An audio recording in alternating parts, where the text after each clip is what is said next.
Salam la famille, c'est Chronique d'Atlas, j'espère que vous allez bien. Alors aujourd'hui, je pense que comme vous savez tous, on est en train d'arriver à la fin de l'histoire de Vaïd avec le Maroc. Même si c'est vrai que c'est pas encore officiel. Mais là, on est plus proche de la fin que du début, ça c'est clair et net. Je pense que dans les prochains jours, peut-être dans les prochaines semaines maximum, les choses elles devront s'officialiser. Enfin bref, tout ça pour dire que c'est peut-être le moment aussi de faire un petit bilan et de faire cette comparaison entre Vaïd et son prédécesseur. Parce que c'est vrai que cette comparaison, elle est arrivée depuis quasiment les premiers matchs de Vaïd depuis qu'il est arrivé à la sélection marocaine.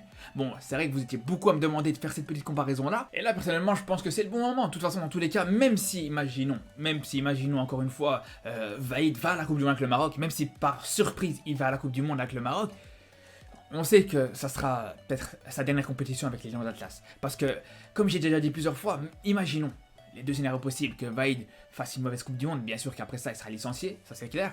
Et s'il fait une bonne Coupe du Monde, je le vois très mal continuer avec la sélection marocaine, après tout ce qu'il a subi comme critique, après le traitement qu'il a pu subir au niveau médiatique, etc. Du coup là c'est clair, là on est vraiment sur la dernière année de Vaïd à la tête de la sélection marocaine, ça c'est sûr et certain.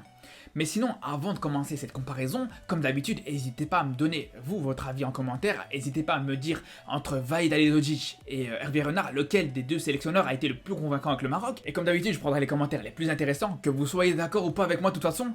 Et j'y répondrai en live ce soir sur Twitch à partir de 22h. Mais sinon, pour rentrer dans le vif du sujet, ce qui est sûr et certain, c'est que le niveau de ces deux coachs-là, il est vraiment très proche. Il suffit juste de voir le palmarès. Alors c'est vrai que les pro-Vaïd, les défenseurs de Vaïd, ils aiment bien dire que, ouais, Vaïd, contrairement à Renard, il a réussi à gagner un match à élimination directe. Ce qui est vrai. Et c'était plus arrivé au Maroc depuis 2004. Et ça, honnêtement, c'est tout à l'honneur du coach Vaïd d'avoir réussi cet exploit pour la première fois depuis 18 ans. Ça, y a aucun souci là-dessus. Par contre, il faut se rappeler aussi que même si Vaïd a réussi à gagner un match à élimination directe, il n'est pas arrivé plus loin que Hervé Renard dans le stade de la compétition, à savoir les quarts de finale en Coupe d'Afrique.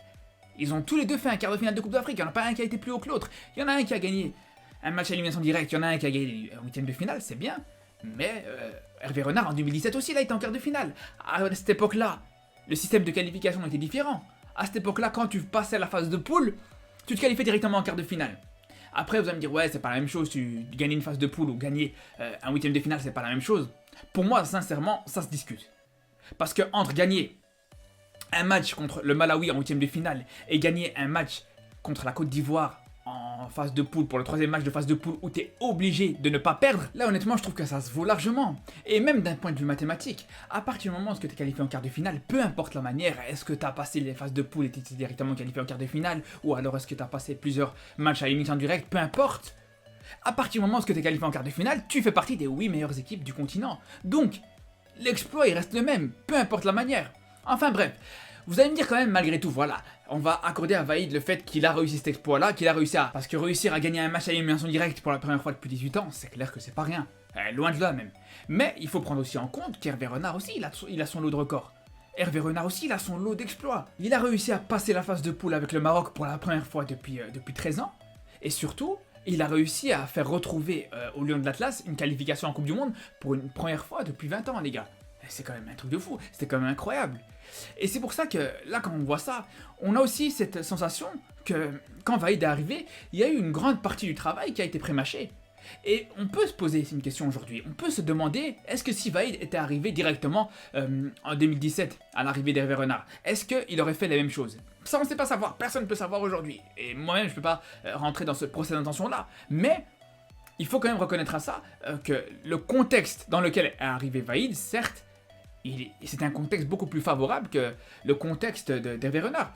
Après vous allez me dire, ouais mais c'est vrai que Vaïd aussi a dû reconstruire totalement une équipe, etc. C'est vrai, mais il faut pas oublier que quand tu reprends en charge une équipe, quand tu prends la tête d'une équipe qui vient de sortir d'une Coupe du Monde, quand tu prends la tête d'une équipe qui a fait un bond dans le classement FIFA, c'est pas la même chose.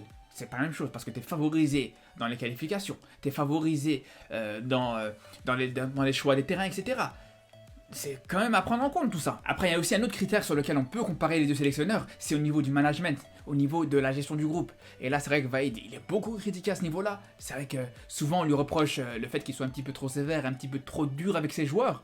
Mais il faut prendre en compte là aussi qu'entre Hervé Renard et Vaïd, c'est deux styles de management qui sont totalement différents, qui sont totalement même à l'opposé. Et pour moi, que ce soit pour l'un ou pour l'autre, je trouve vraiment qu'il y a des défauts et des qualités chez certains. Mais honnêtement, je vais vous dire la vérité. Pour moi, que ce soit pour l'un ou pour l'autre, je suis vraiment pas fan de leur méthode, sincèrement. Ils sont tous les deux dans un extrême, et à aucun moment il y en a un des deux qui est dans un juste milieu en fait. T'as Hervé Renard qui est dans un laxisme total, on sent vraiment une forme de laxisme, il faut quand même se rappeler quand même avec Hervé Renard, il a quand même laissé un joueur s'entraîner avec son téléphone portable. Après peut-être que c'est pour mettre de la musique, pour ambiancer le groupe pendant l'entraînement, peut-être que c'était juste pendant les premiers quarts d'heure d'entraînement, etc. Bref, mais ça c'est inconcevable, c'est surréaliste aujourd'hui. Par contre, du côté de Vaïd, c'est quelque chose qu'on ne verra jamais, mais il y a aussi d'autres dérives qui sont à l'opposé. Là, on a affaire à un coach qui est beaucoup trop rigide, comme vous savez. Même les joueurs, ils ont peur que, ne serait-ce que de bouger une oreille. Et ça, c'est même pas moi qui le dis, les frères. C'est pas moi qui le dis, c'est le président de la Fédération marocaine de football.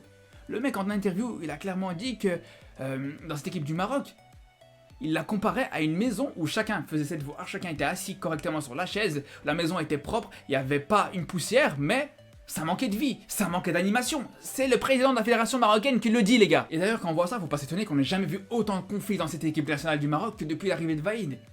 C'est même pas étonnant. Mais bon, après, faut faire attention parce que je pense que ce soit l'un ou l'autre, honnêtement, je trouve que leur prise en charge du groupe, elle est vraiment pas saine. Sincèrement, je trouve que ce soit d'un extrême ou dans l'autre, pour moi, je trouve qu'il y a eu beaucoup de dérives. Et même du côté d'Hervé Renard, comme vous savez, il y a eu des conflits. Et même, ce qu'on peut reprocher par exemple à Vaïd d'avoir eu une petite friction avec les supporters, il y a quelque chose qu'il faut dire aussi à l'époque d'Hervé Renard que beaucoup ont oublié. Moi je me souviens par exemple que pour le dernier match amical avant la Coupe d'Afrique 2019, donc entre le Maroc et la Zambie, je me souviens qu'après la fin du match, Hervé Renard est parti remercier les supporters de la Zambie et il n'a pas ne serait-ce qu'adressé un seul regard au public marocain. Et d'ailleurs pour ce même match, il s'est même pas présenté à la conférence de presse après la rencontre. Et ça c'est très grave. Je pense qu'à la veille de la Coupe d'Afrique, faire quelque chose comme ça, je pense que c'est vraiment pas bon signe. Ça a vraiment montré à ce moment-là, je me rappelle, une vraie cassure entre lui et les supporters. Ça a vraiment montré une grosse tension, une grosse animosité. Après vous allez me dire ouais mais c'est peut-être aussi à cause du fait qu'un de ces joueurs pendant ce match il s'est fait siffler pendant quasiment toute la rencontre. Mais honnêtement je vous dis la vérité les gars, honnêtement, je trouve que justement au contraire, dans ce contexte-là, il devait être présent plus que jamais en conférence de presse. Donc tout ça pour dire que ce soit pour l'un ou pour l'autre, honnêtement je vous dis je suis vraiment pas fan de leur méthode de gestion du groupe, ça c'est clair. Après, ce qui peut être intéressant de comparer, c'est au niveau des statistiques, au niveau des chiffres. Parce que je fais une petite parenthèse rapide pour vous dire, il y en a beaucoup qui vont peut-être s'attendre à ce que dans cette vidéo, je vais comparer le style des deux coachs, mais honnêtement, c'est pas vraiment mon but. C'est pas le but de comparer les deux styles. Moi, personnellement, j'ai mes préférences, j'ai un style que je préfère, mais ça sert à rien, ça, je pense que c'est subjectif. Par contre, s'il y a bien une chose qui est pas du tout discutable, c'est vraiment les chiffres. Et là, on sait qu'Hervé Renard a plus de victoires, mais il faut prendre en compte qu'il a plus de matchs joués avec le Maroc. Par contre, en ce qui concerne Vaïd, il a un meilleur ratio de victoires qu'Hervé Renard. Après, c'est vrai qu'il faut quand même prendre en compte le fait qu'Hervé Renard a fait plus de matchs à l'extérieur que Vaïd, ça c'est un fait. En plus de ça, Hervé Renard a fait plus de compétitions internationales que Vaïd, donc c'est sûr que le nombre de défaites il va être plus facilement dilué. Mais ce qui va départager pour moi ces deux sélectionneurs, sincèrement, c'est le nombre de matchs références en match officiel. Et quand je parle de match référence, pour moi, c'est une victoire dans un enjeu où le contexte il est important et où l'adversaire il est relevé. Et là, si on prend les matchs références de Vaïd, on a la victoire contre le Malawi, la RDC, la Guinée ou encore contre le Ghana. Par contre, si on parle des matchs références d'Hervé Renard, là c'est un autre monde, c'est totalement différent. Déjà, t'as 3 victoires contre la Côte d'Ivoire, juste là tu peux t'arrêter. Juste là tu peux mettre fin au débat. 3 victoires contre la Côte d'Ivoire en match officiel.